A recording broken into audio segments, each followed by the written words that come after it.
እሸልማለሁ።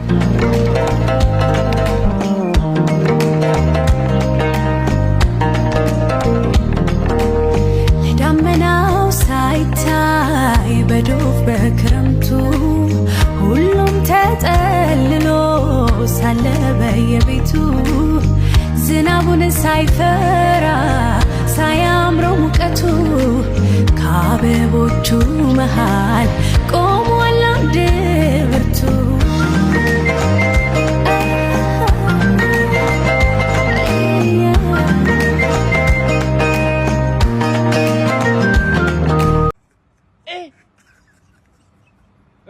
aujourd'hui aussi c'est un autre jour.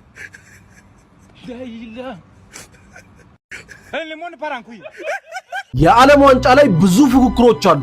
የአርጀንቲናና የኔዘርላንድ ግጥሚያ ደግሞ ለብቻው አለ። ምክንያቱም እነዚህ ሁለት ሀገራት ፕላኔታችን ላይ ምናልባት በተለያየ አቅጣጫ ነው የሚገኙት። ከማንም በላይ ግን በጣም ነው የሚጠላሉት። ከዚህ በፊት ሲገናኙ ጨዋታው እግር ኳስ አይመስልም ነበር። እንዲያውም ወደ ጦርነት ይቀርባል። 18 ቢጫ ካርዶች ነበሩ። በቶርናመንት ውስጥ ብዙ ካርድ የታየበትም ያስብለዋል። ይሄ ሁሉ የጀመረው ግን ጨዋታው ከመጀመሩ በፊት ነው። ምክንያቱም የደች ማናጀር ሉዊስ ቫን ጋል ሜሲ ችግር እንዳልሆነ ለተጫዋቾቹ ሳምንት ሙሉ ይነግራቸዋል። ታዲያ እያንዳንዷ የተናገራት ቃል ሜሲ ጋር ደርሷል። የሜሲ የመጀመሪያ መልስ የሆነው ዓለማችንን በጣም ያስገረመው አሲስት በመስጠት ነበር።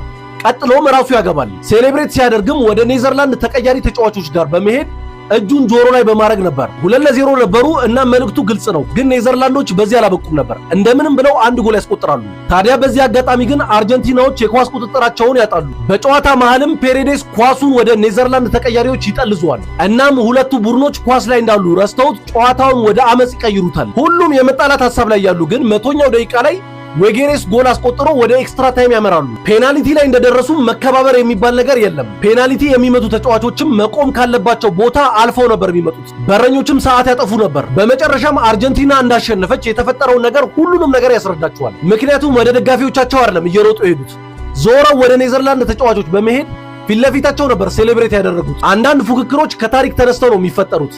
ይሄኛው ደግሞ በቂም ተነሳሽነት ነው። በዚህ የዓለም ዋንጫ እነዚህ ሁለት ቡድኖች የሚገናኙ ከሆነ ከባድ የሆነ ርችትን ጠብቁ። ወይ ጉድ! ወንድሜ ዳነኝ እያልክ እየተጨነክ ነው። ዳነ በቃ አትጨነቅ።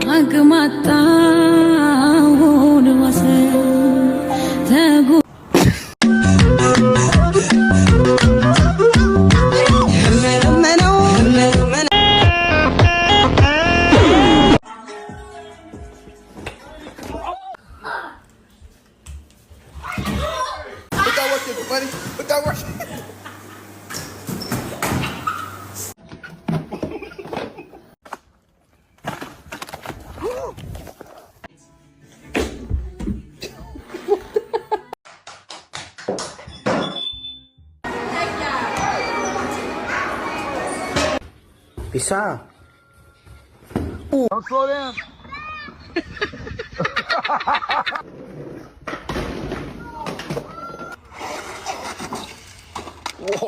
Sit up straight. There. Okay. No. Oh.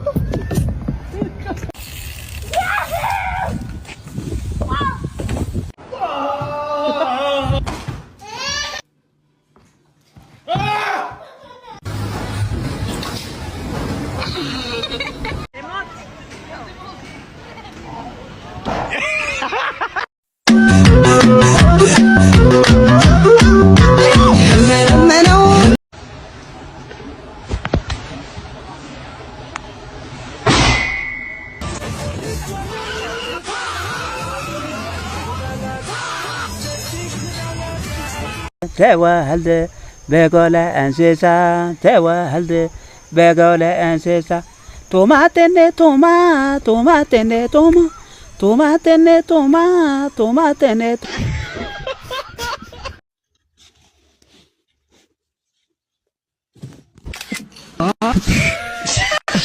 Baby, calm down, calm down. Yo, this a body, booty mass, fall down, fall down, fall down. Yo, you sweet like Fantown, Fantown. Ibada, you see I love you, know it from me and down, oh and down. Baloha, lebelo le, ha baloha, lebelo le. Marat taşıloኛል ጓደኞቼ በማጥስ ምን አለ ሰዎች